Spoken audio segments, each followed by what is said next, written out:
j'ai regardé ma femme rire avec ses amis alors que je me tenais sur le trottoir, devant un restaurant qui m'appartenait non pas que je gérais, mais qui était à moi. Mais pour elle, je n'étais personne, juste l'homme qu'elle appelait autrefois son mari, maintenant debout là dans un costume simple, ignoré comme un voiturier bénévole. L'une de ses amies a même bloqué l'entrée avec un sourire suffisant, chuchotant, il ne devrait pas la mettre à nouveau dans l'embarras. Ma femme n'a rien dit, en fait, elle a semblé soulagée. Ce moment, cette lueur de soulagement sur son visage, c'est ce qui a finalement tout déclenché. Pas les mois de distance, pas les jeux financiers, ni même l'homme qu'elle disait n'être qu'un partenaire d'affaires. Non, c'était cette fraction de seconde où elle s'est sentie plus en sécurité dans un mensonge qu'à mes côtés.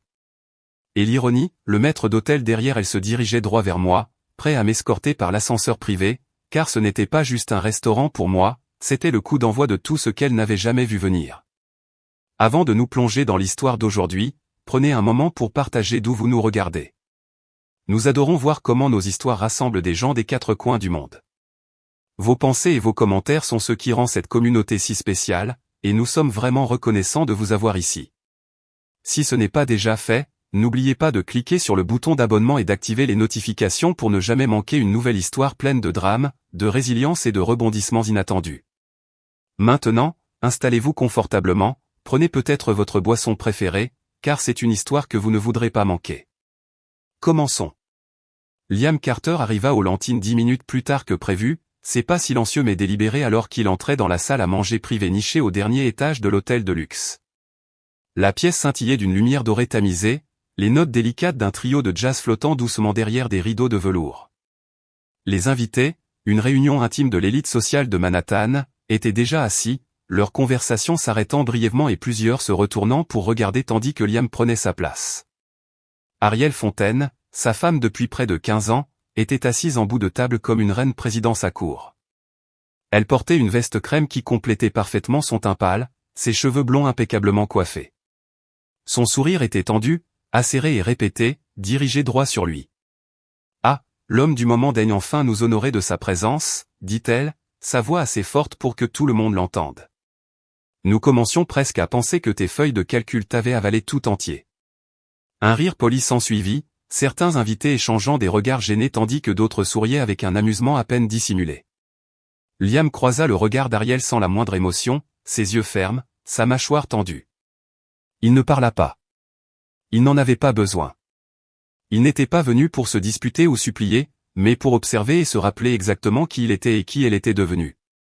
La table était longue et élégante, dressée avec de la porcelaine fine et des verres en cristal qui captaient la lumière comme des prismes. Les serveurs se déplaçaient silencieusement entre les invités, servant les plats avec une grâce étudiée. Les conversations coulaient sans effort entre des discussions sur les récentes ventes aux enchères d'art, la volatilité des fonds spéculatifs et les projets de vacances à venir dans les Hamptons et à Aspen. Liam hochait la tête de temps en temps, écoutant mais distant, analysant la pièce comme un général inspectant le champ de bataille. Le compagnon d'Arielle, Cal Montroe, était assis à côté d'elle. Il était plus jeune, beau et dégageait une confiance qui frisait l'arrogance. Son costume sur mesure était un peu trop ajusté, son col déboutonnait un geste calculé de pouvoir décontracté. L'esprit de Liam revit les images de sécurité qu'il avait vues plus tôt cette semaine, Arielle et Cal partageant un baiser dans l'ascenseur, le genre de baiser qui en dit plus long que n'importe quel mot. Au fur et à mesure que le repas avançait, le silence de Liam s'approfondit. Personne ne contestait les pics d'Arielle ni les regards suffisants de Cal. Il n'était pas l'homme qu'il pensait être, le mari tranquille, l'entrepreneur sans prétention qui gardait la tête basse et se concentrait sur la construction. Ce soir, Liam était quelque chose de complètement différent, un homme reprenant silencieusement le terrain sous leurs pieds. Quand le dessert arriva aux crèmes brûlées caramélisées à la perfection, fraise scintillante de sucre, Arielle se tourna vers Liam avec un sourire froid et étudié. « Chérie, dit-elle, sa voix résonnant sans effort dans la pièce, pourquoi ne laisses-tu pas papa s'occuper de l'addition ce soir ? Cet endroit est peut-être un peu au-dessus de tes moyens. » La pièce tomba dans un silence stupéfait, les fourchettes s'arrêtant en l'air, même les musiciens de jazz semblant faiblir dans leur rythme. Certains invités échangèrent des regards surpris, ne sachant pas si Arielle plaisantait ou était sérieuse. Ce n'était pas une blague. Les yeux de Liam se plantèrent dans les siens. « Bien sûr, » répondit-il doucement. Un serveur s'approcha avec un portefeuille en cuir, mais au lieu d'une addition, à l'intérieur se trouvait une tablette demandant une signature. Le maître d'hôtel, un homme grand aux cheveux argentés et aux manières impeccables, s'avança et s'adressa directement à Liam. « Monsieur Carter, dit-il en s'inclinant légèrement, c'est toujours un honneur de vous avoir parmi nous. Préférez-vous le rapport de la cuisine exécutive par email ou en version imprimée ?» La question resta en suspens dans l'air comme la lame d'une guillotine. Le sourire d'Ariel s'effaça instantanément, remplacé par le choc. L'expression confiante de Kyle se brisa un bref instant. Des chuchotements commencèrent à circuler autour de la table. « Monsieur Carter, propriétaire, rapport de la cuisine exécutive, depuis quand ?» Le père d'Ariel s'agita sur sa chaise, le sang quittant son visage. Pour la première fois ce soir-là, ses yeux rencontrèrent ceux de Liam, et l'ancienne chaleur fut remplacée par une incertitude lasse. Liam signa calmement la tablette. « Par email, ce sera parfait, » dit-il sans lever les yeux. La compréhension se fit jour dans la pièce comme une lente vague. Liam Carter ne fréquentait pas seulement ce restaurant, il possédait tout l'établissement. La dynamique du pouvoir changea irrévocablement à cet instant. Sans un mot de plus, Liam se leva.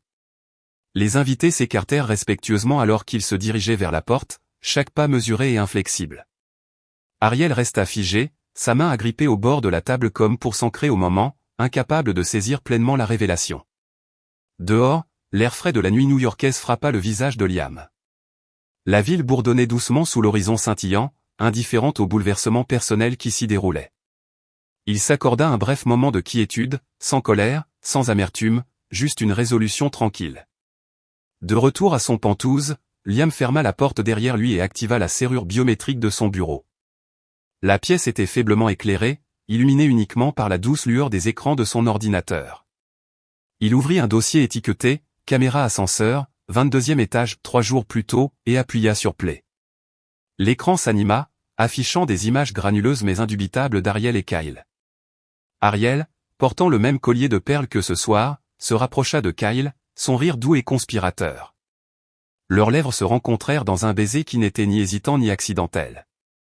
La main de Kyle reposait possessivement sur sa hanche. Leur conversation chuchotée fut perdue par l'angle de la caméra, mais elle était sans importance pour le regard de Liam. Il regarda sans ciller, connaissant chaque détail. Il n'y avait pas de douleur dans ses yeux, seulement l'acceptation froide de fait longtemps suspectée et maintenant confirmée. Après plusieurs minutes, Liam arrêta la vidéo et se pencha en arrière dans son fauteuil. Le silence dans la pièce était profond, ponctué seulement par le faible bourdonnement de la ville en contrebas. Pour la première fois depuis des semaines, un sentiment de calme s'empara de lui, une clarté qui venait de voir la vérité clairement et de connaître le chemin à suivre. Ce moment n'était pas une fin, mais un début. Le début d'un règlement de compte qui se déroulerait avec précision et patience. Et Liam Carter était prêt. Le penthouse était silencieux le lendemain matin, un silence qui ressemblait moins à la paix qu'à une tempête en pause. Ariel Fontaine se déplaçait dans la cuisine avec une aisance étudiée, les cheveux enveloppés dans une serviette en soie, un peignoir bleu marine traînant doucement derrière elle. Elle gardait un visage soigneusement neutre, comme si les événements de la veille n'étaient qu'une interruption oubliée dans une vie par ailleurs parfaite. Elle sirotait un expresso, l'arôme emplissant l'espace, mais ses yeux ne croisèrent jamais ceux de Liam. La distance entre eux se mesurait en calcul froid. Liam était assis à l'autre bout de l'îlot en marbre, une tablette brillant doucement devant lui. Il ne lisait pas vraiment les rapports financiers, au lieu de ça, il observait Ariel, non pas avec ressentiment, mais avec précision. Chaque tic, chaque mouvement subtil, était une pièce du puzzle qu'il assemblait depuis des mois. « Tu sors ?» demanda-t-il doucement, sans lever les yeux. Elle le regarda brièvement, les lèvres pincées. « Réunion de branding à Tribeca. Nous restructurons la ligne Fontaine. » Toujours de l'avant, comme d'habitude. Il hocha la tête. Mais la veste crème. Ses yeux se plissèrent d'une fraction. Pourquoi? Ça va mieux avec ton teint, dit-il calmement. Le visage d'Ariel se contracta, une lueur de non-dit qu'elle enterra sous un masque d'indifférence. Puis elle partit, ses pas s'estompant alors qu'elle disparaissait dans l'ascenseur. Liam attendit 30 minutes avant de bouger. Il se leva et se dirigea vers son dressing, un sanctuaire de verre et de marbre caché derrière la chambre principale. La pièce était immaculée, chaque chaussure parfaitement alignée, chaque robe suspendue avec une précision militaire. La climatisation maintenait la température parfaite, l'éclairage doux mettant en valeur les couleurs et les textures comme dans une boutique. Il ouvrit un tiroir laqué sous l'étagère à parfum, ses doigts traçant le bois poli jusqu'à ce qu'il le trouve, un petit téléphone noir, usé sur les bords par un usage fréquent. Il était caché, mais pas bien, un secret négligé. Il n'y avait pas de mot de passe, l'écran se déverrouilla instantanément. Ce qu'il trouva n'était pas surprenant, c'était une confirmation. Des milliers de messages entre Ariel et Cal Montroe, leurs noms apparaissant en haut avec des polices amusantes, leurs émojis et leurs blagues privées trahissant l'intimité derrière la façade. Il y avait des calendriers privés remplis de réunions et d'escapades de week-end, des reçus Uber, des réservations d'hôtels, des confirmations de vol, même des feuilles de calcul. Liam ouvrit un document intitulé « Stratégie de risque de divorce ». La première ligne disait « Calendrier cible, déposer la demande en juin, pousser le récit du sans faute, utiliser les médias pour contrôler l'image, utiliser l'ambiguïté financière, mettre l'accent sur l'abandon émotionnel ». Un autre dossier contenait des plans de propriété détaillés et des biographies de dirigeants, des documents qu'elle avait volés de ses comptes professionnels. C'était un plan de destruction et une feuille de route pour l'évasion. Liam ne s'y a pas.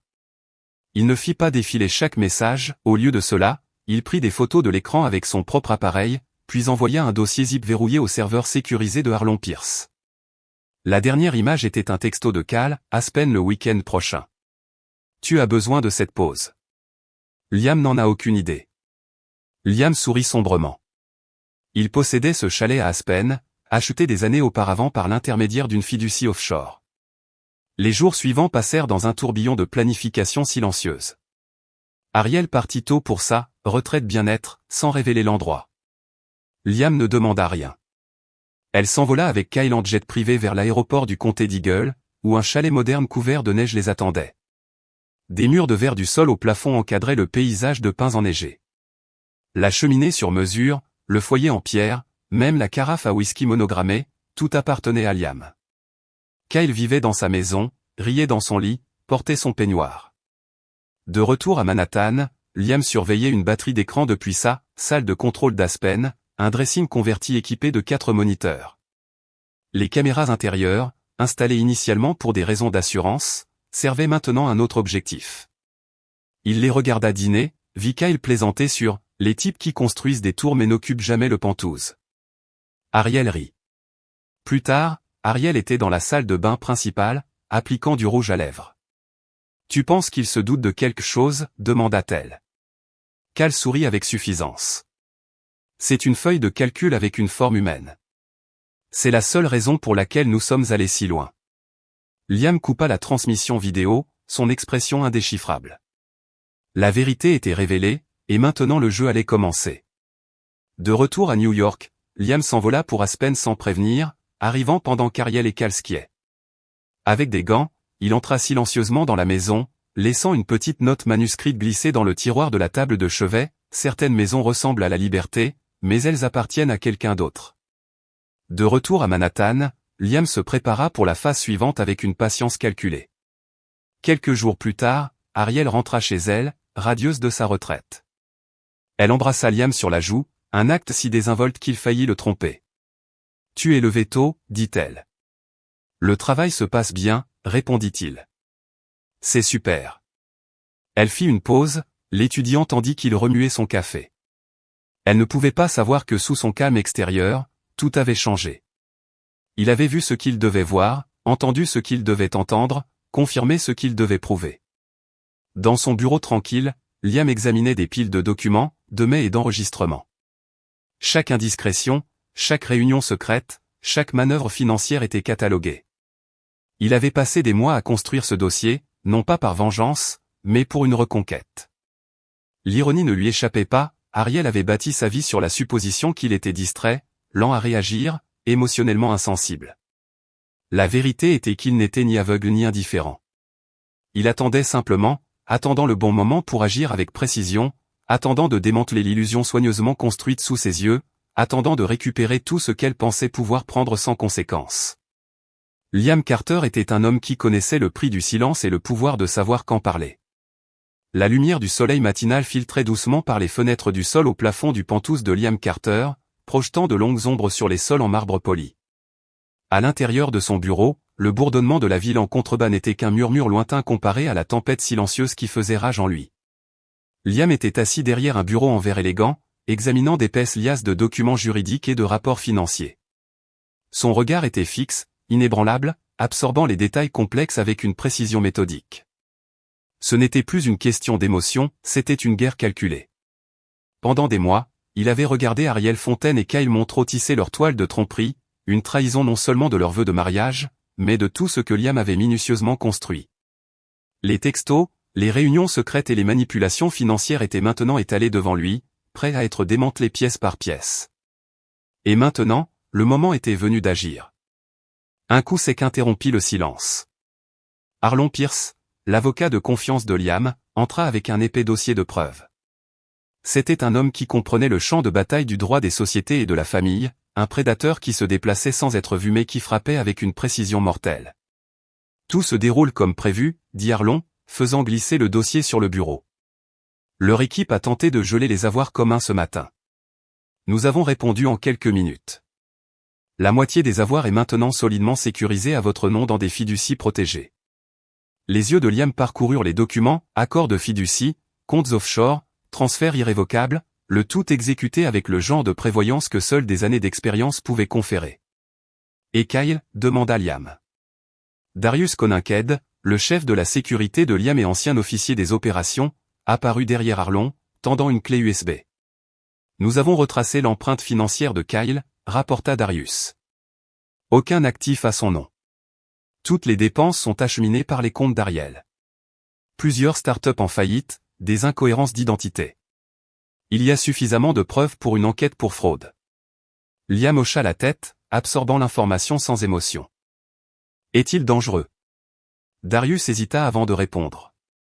Pas physiquement, mais mentalement instable, narcissique, imprudent. Un escroc à long terme qui se consume.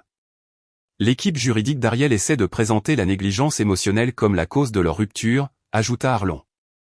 C'est un récit pour contrôler l'image. La voix de Liam était froide et mesurée. Alors, nous contrôlons l'image. Arlon sourit sombrement. C'est déjà en cours. Nous avons une stratégie complète, juridique, financière et de relations publiques. Nous blindons votre réputation contre toute attaque. Liam se leva, ajustant ses poignets. Quel organise son gala? Le gala de charité était la tentative d'Ariel de reprendre sa place dans le tissu social d'élite de la ville. L'événement, prévu dans le très exclusif vitrine loft à Tribeca, était annoncé comme une collecte de fonds pour des initiatives de bien-être féminin. Des invitations furent envoyées, des sponsors furent assurés et la presse fut alertée. La soirée était conçue pour mettre en valeur la force et l'influence d'Ariel, un spectacle public de glamour et de générosité. 2 jours avant l'événement, Ariel reçut un appel téléphonique inattendu. Madame Fontaine, je suis désolé de vous informer, mais en raison d'un conflit de licence avec notre assureur, nous devons annuler votre événement. Sa voix devint aiguë. Que voulez-vous dire par annuler? Le gérant hésita, puis expliqua. Le groupe propriétaire a ordonné l'annulation. Les nouveaux propriétaires de vitrine sont LMC Group Holdings. La main d'Ariel trembla en saisissant les documents de divulgation. L'entité propriétaire était sans équivoque, la société de Liam Michael Carter. Sa façade parfaite se fissura. Frustrée et furieuse, elle envoya à Liam un texto sec, « C'est toi qui as fait ça ?» Liam vit le message mais le laissa non lu. Plus tard dans la soirée, Kyle fit irruption dans le pantouse d'Ariel, visiblement agité. « Tu disais qu'il était faible, » grogna Kyle, titubant légèrement à cause de l'alcool.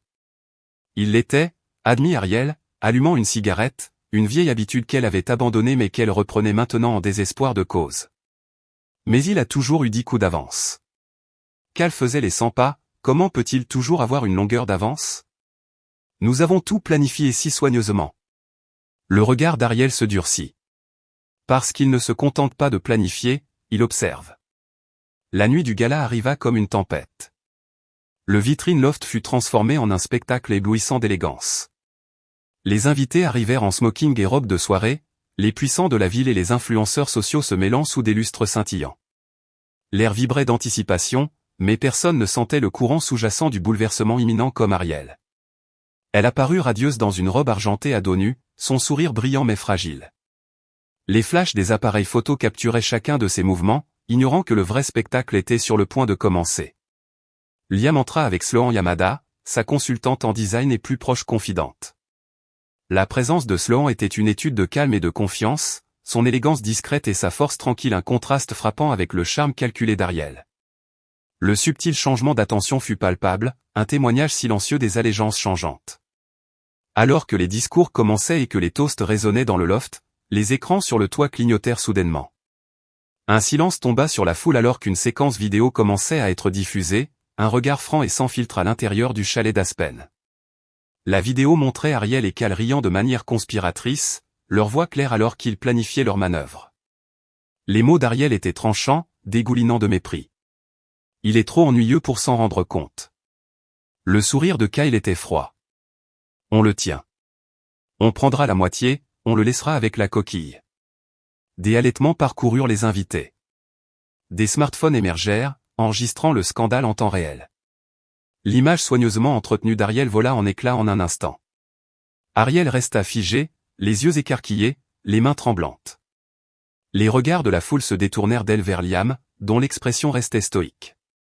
Sloan se pencha et chuchota, « Tu n'as pas scié ». Le regard de Liam resta fixé sur l'horizon lointain. On ne peut perdre que ce qu'on n'a jamais vraiment possédé. Dans les coulisses, les retombées furent rapides et impitoyables. Les sponsors rompirent discrètement leurs liens avec Ariel. Les bureaux de la famille Fontaine publièrent des déclarations laconiques, refusant de commenter le scandale. L'attaché de presse d'Ariel cessa de répondre aux appels. L'empire qu'elle avait si soigneusement construit s'effritait sous le poids de sa propre tromperie. Les comptes de réseaux sociaux de Kyle disparurent. Il fut effacé des cercles exclusifs qu'il avait autrefois cherché à dominer. Le scandale fut plus qu'une humiliation publique, ce fut un démantèlement de tout son monde. Liam, toujours silencieux et calme, avança avec un objectif renouvelé. La guerre des sourires, la bataille du calme calculé contre l'arrogance imprudente, avait commencé. Et Liam Carter était déjà en train de gagner. Tout a commencé par des chuchotements, des changements de ton à peine audibles lors du gala qui a suivi la lettre d'Ariel. Les gens ne le savaient pas encore, pas officiellement, mais il y a quelque chose dans la façon dont les gens de pouvoir perçoivent le déséquilibre. Ils ont senti un changement avant que cela n'arrive dans les journaux. L'événement se tenait à la Glass House, un lieu que j'avais autrefois aidé à concevoir quand nous étions encore une équipe.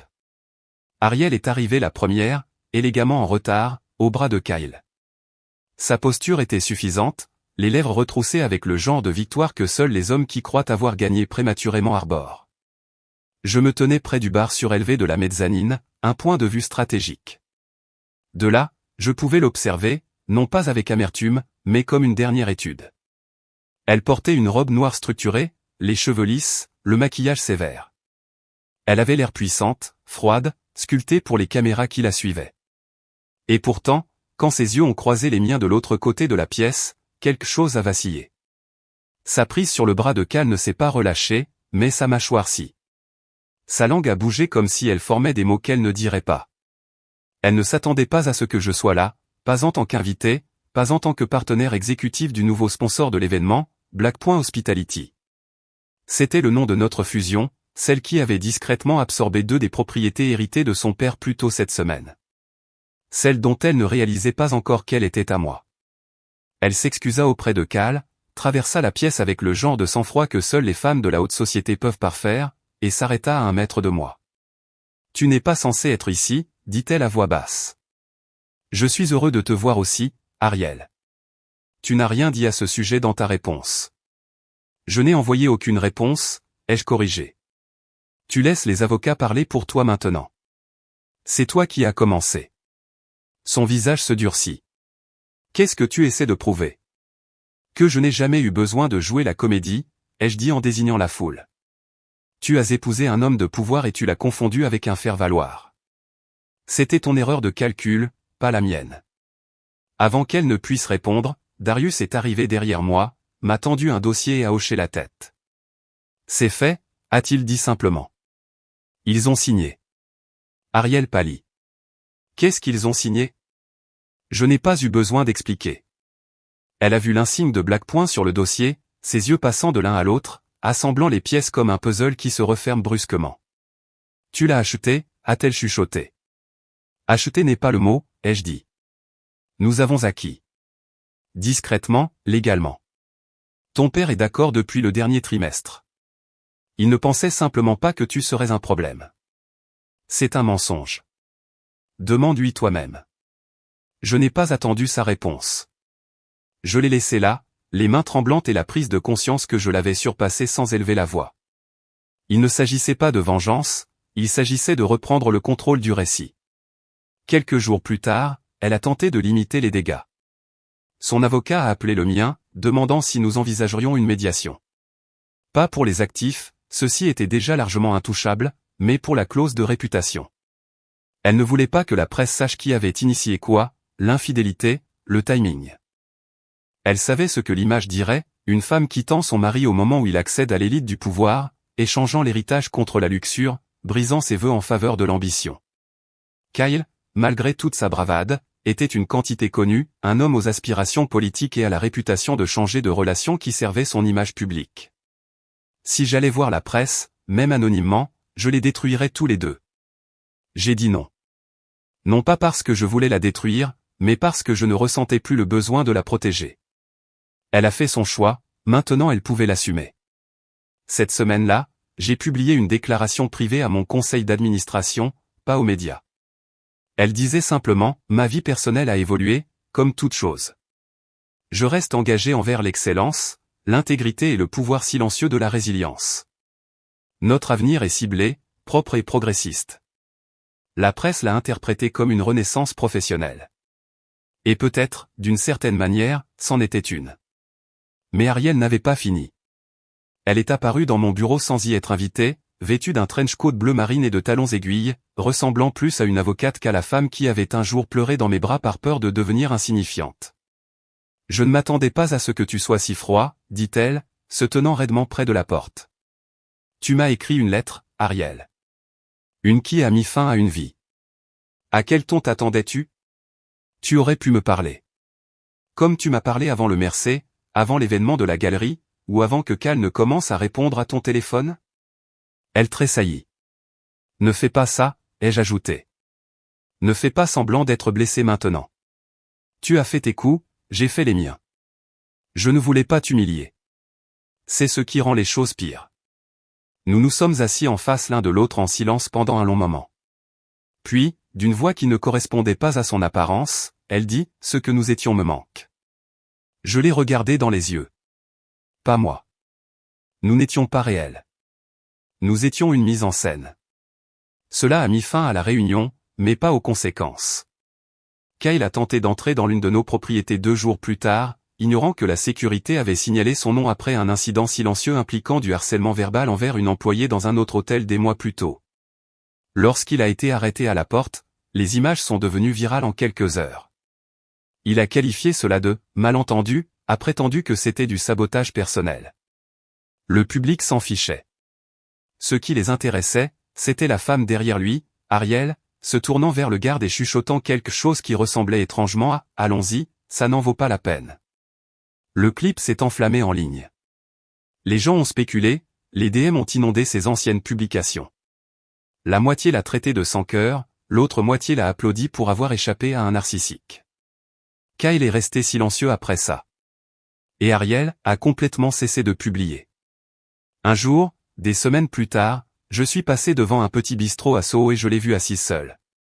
Pas de maquillage, les cheveux détachés, le café à moitié bu, regardant par la fenêtre comme si le monde l'avait enfin rattrapée. Elle ne m'a pas vu. Je n'ai pas fait signe. Ce soir-là, j'ai reçu un texto. Pas d'elle, de sa sœur. Elle ne va pas bien. Elle pensait choisir la liberté, elle ne savait pas qu'elle échangeait la confiance contre le vide. J'ai tapé une réponse, puis je l'ai effacée. Certains vides doivent résonner avant de pouvoir être comblés à nouveau. J'ai déménagé dans un nouvel appartement à 3 rue de Notre Ancien, élégant, minimaliste, avec vue sur l'horizon. Le silence y était différent, pas lourd, juste propre. Darius et moi avons finalisé l'achat de 3 autres propriétés ce trimestre-là. Les investisseurs nous appelaient, les titans silencieux. J'ai laissé la presse avoir ses métaphores, car la vérité était plus simple, je ne jouais plus la comédie, je vivais. Le père d'Ariel m'a envoyé une bouteille de Papy Van Winkle avec une note qui disait « à la clarté ». Parfois, ceux que nous élevons ne comprennent pas le coût de l'image. Je n'ai jamais répondu, mais j'ai gardé la bouteille non ouverte sur mon étagère. Pas comme un trophée, comme un rappel de qui j'étais devenu quand personne n'applaudissait, quand personne ne remarquait, quand les applaudissements appartenaient à quelqu'un d'autre, mais que la fondation venait de moi. Et le truc avec les fondations, c'est qu'elles survivent à tout ce qui est construit dessus. Je n'ai jamais prévu d'être sous les feux de la rampe. J'ai construit des choses pour que d'autres puissent y être. Ariel aimait ça chez moi, jusqu'à ce qu'elle décide que ça me rendait invisible. Maintenant, les gros titres avaient changé, Liam Caldwell, l'architecte silencieux derrière la prise de contrôle urbaine de Black Point. C'était étrange de voir mon nom si grand dans la presse, mais je savais pourquoi c'était arrivé. Ariel avait fait une interview en direct la veille, essayant de retrouver son équilibre. Elle a appelé cela un nouveau chapitre et a dit que Kyle était un partenaire de confiance. L'intervieweuse a insisté sur notre divorce. Elle a répondu comme une femme formée par des consultants en images, parfois, l'amour grandit au-delà de lui-même. Liam est brillant, nous n'étions tout simplement plus alignés. Mais la journaliste avait des preuves, des images du gala, l'entrée bloquée, les emails internes divulgués qui avaient d'une manière ou d'une autre trouvé leur chemin vers la presse. Une ligne en particulier, il ne vaut même pas les frais de voiturier. Ces mots, sa voix, capturés sans micro par une perche directionnelle. L'histoire n'était plus celle d'une séparation élégante. C'était celle de la trahison, de la cruauté, d'une femme en pleine ascension piétinant l'homme qui avait autrefois construit l'échelle. Et puis vint le reportage. Une source anonyme a divulgué les documents financiers de Kyle, des fonds de campagne détournés, des avoirs offshore liés à d'anciens associés du père d'Ariel, et des frais de consultation suspects liés aux accords de marque post-divorce d'Ariel. C'était nucléaire. Kyle a tout nié, Ariel a disparu des réseaux sociaux, et moi, j'ai été invité à prononcer le discours d'ouverture à un sommet du Capital Investissement à Napa. L'invitation venait de Claudia Marine, une ancienne connaissance qui travaillait autrefois pour le père d'Ariel. Elle n'a jamais aimé Ariel, disant qu'elle était, tout en paillettes, sans substance. Je suis monté sur scène dans un costume anthracite, sans notes, juste avec clarté.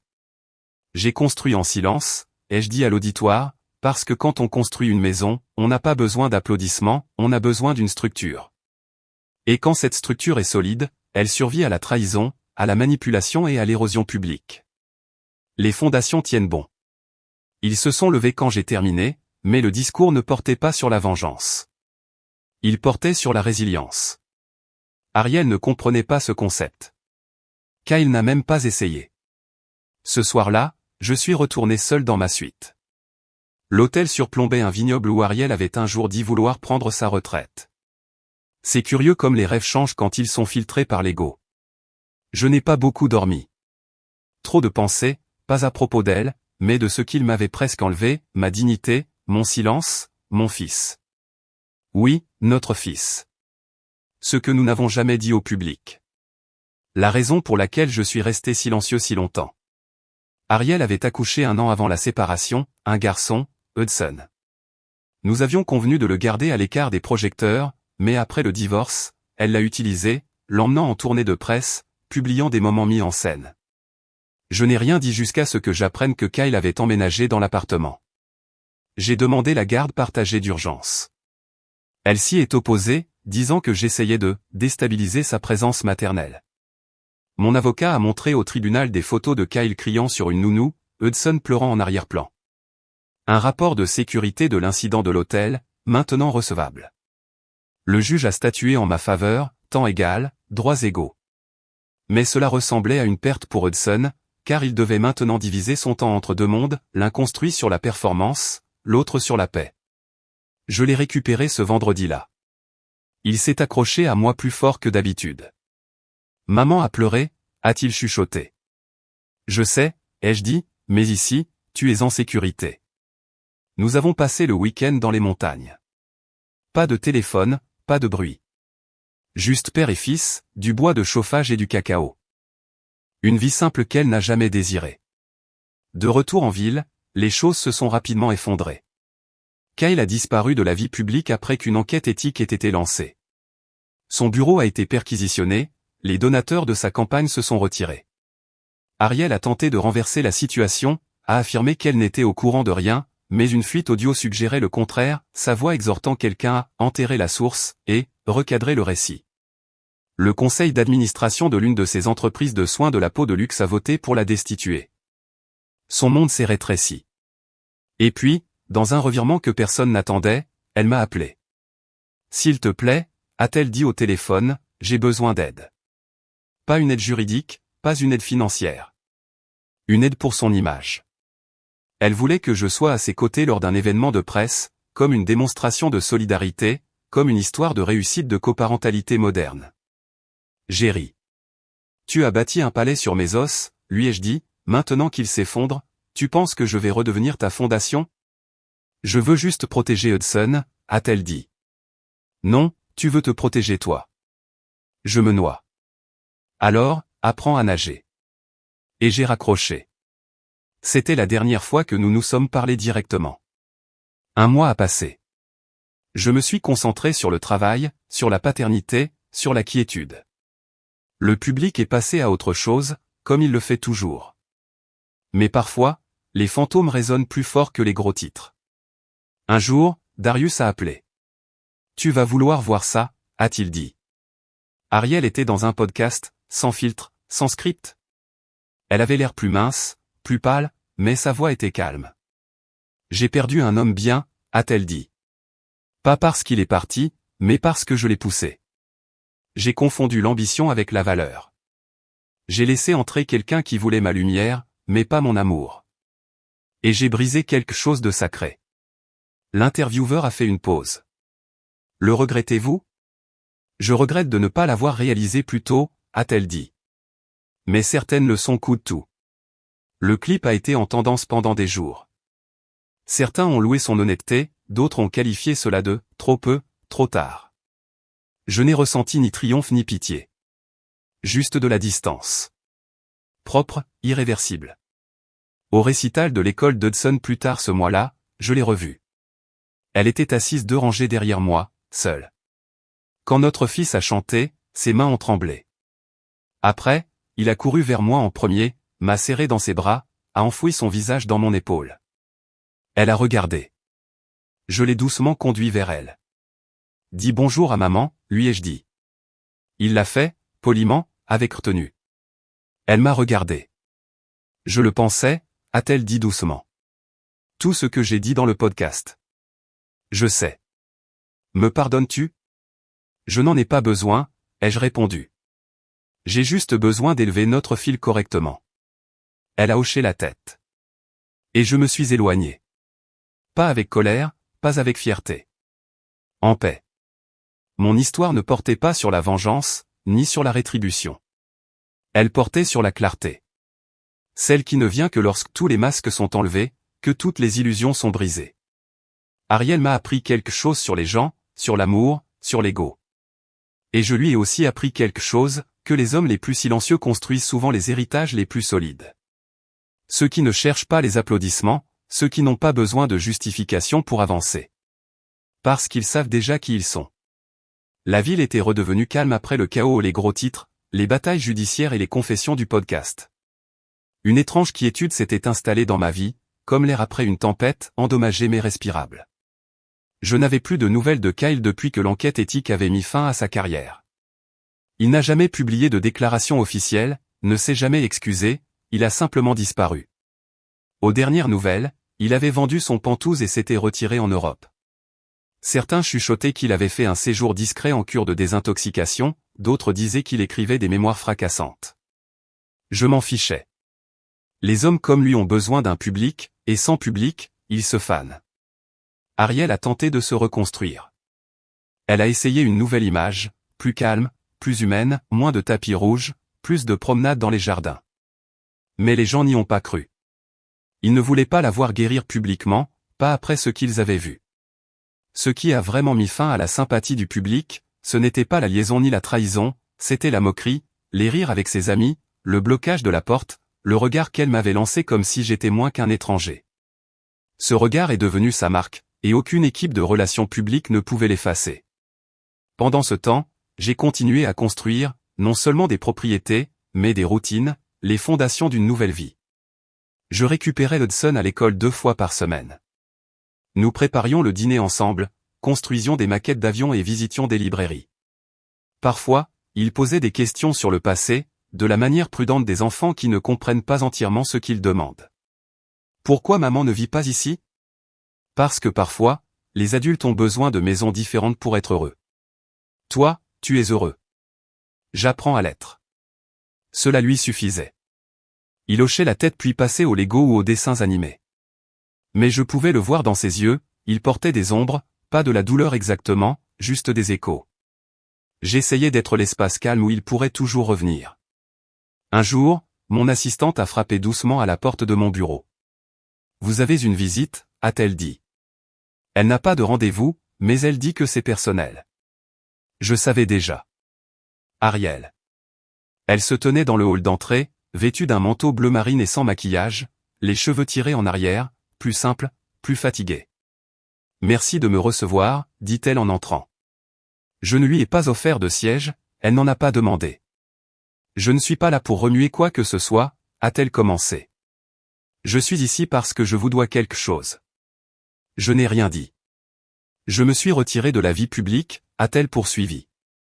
J'ai dissous les accords de marque, je me suis retiré des partenariats. Je veux me concentrer sur le fait d'être une mère, pas un nom. J'ai laissé le silence s'installer.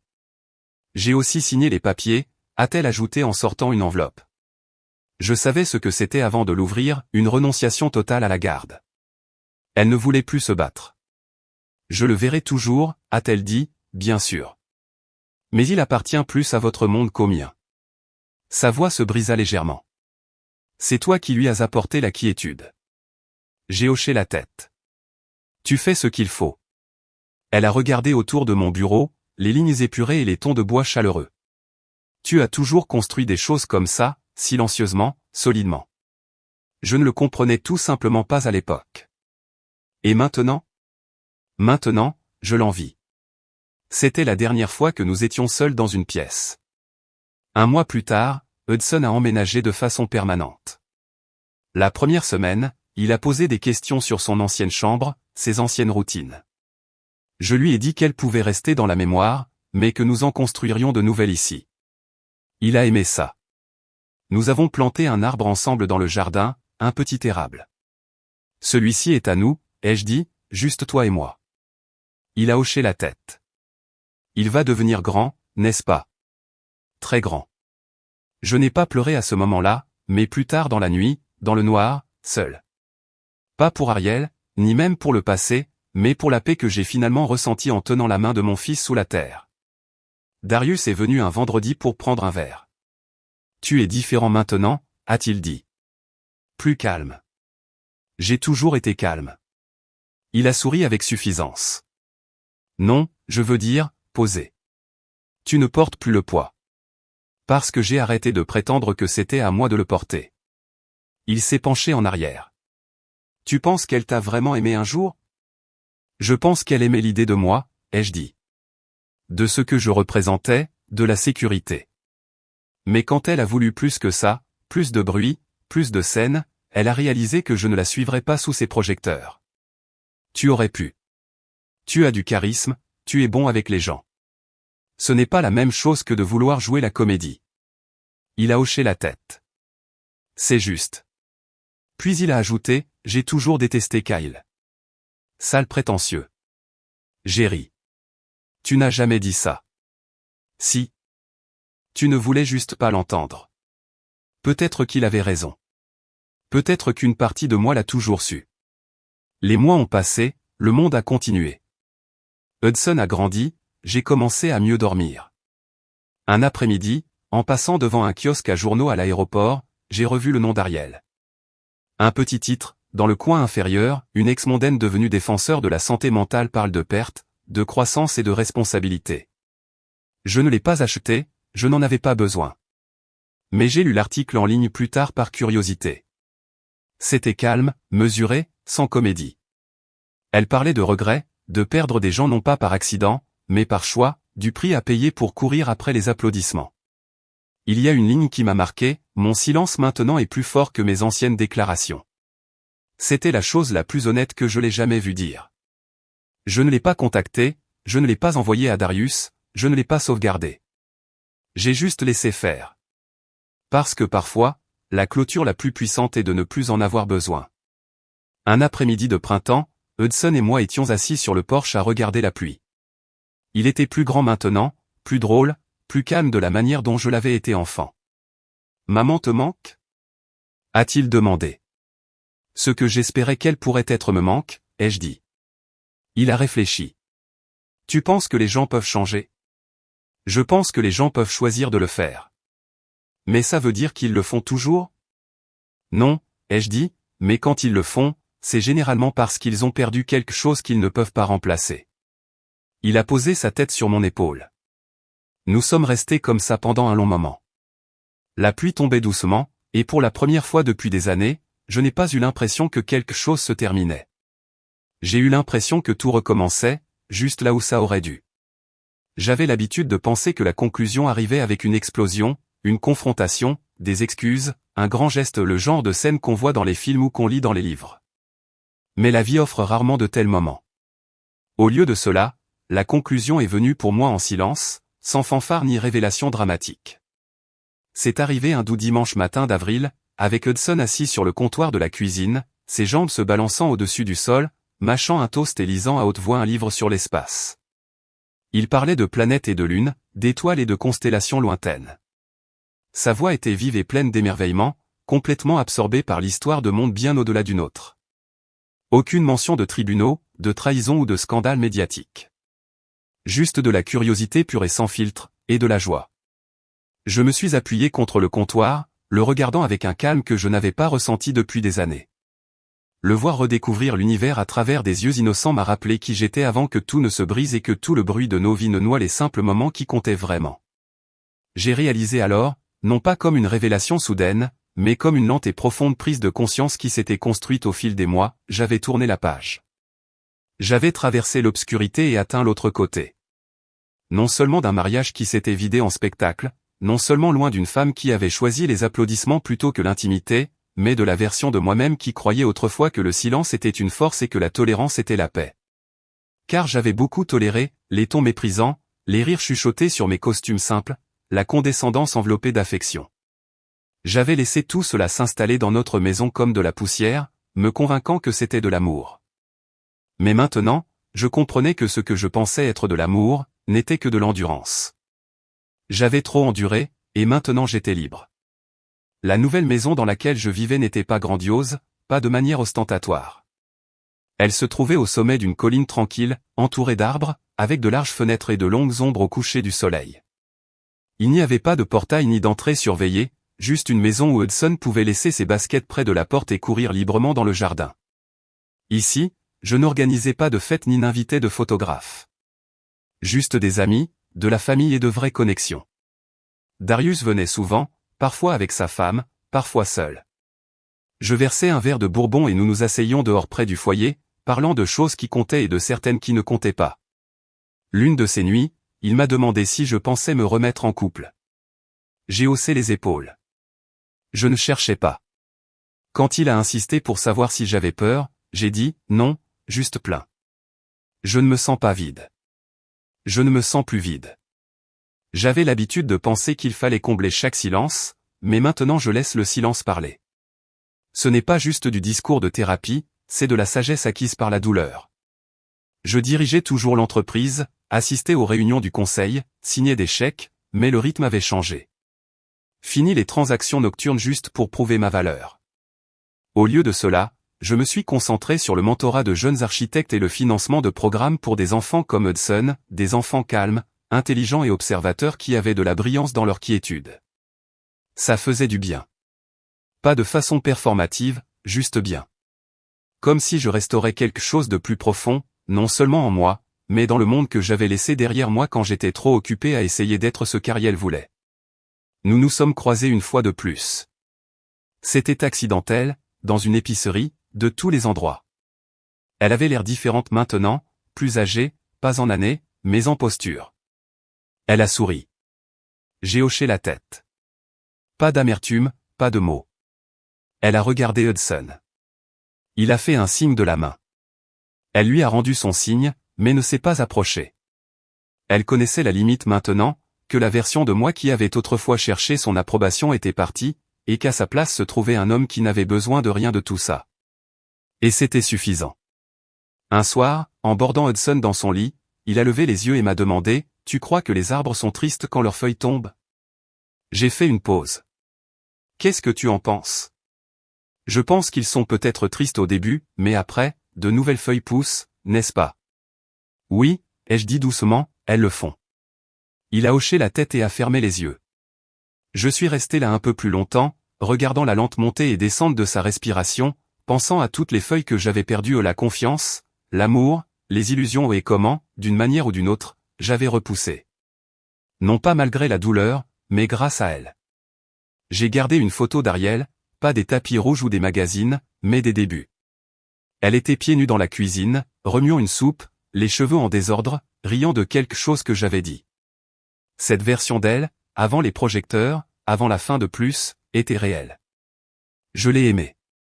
Pas la femme qui s'est moquée de moi devant mon propre hôtel, mais la femme qui, un jour, il y a longtemps, m'a regardé comme si j'étais suffisant. J'ai gardé cette photo, non pas comme un sanctuaire, mais comme un rappel, tous les débuts ne sont pas mauvais, même si la fin fait mal. Certaines choses sont destinées à se terminer. Certaines personnes sont destinées à vous apprendre où sont vos limites.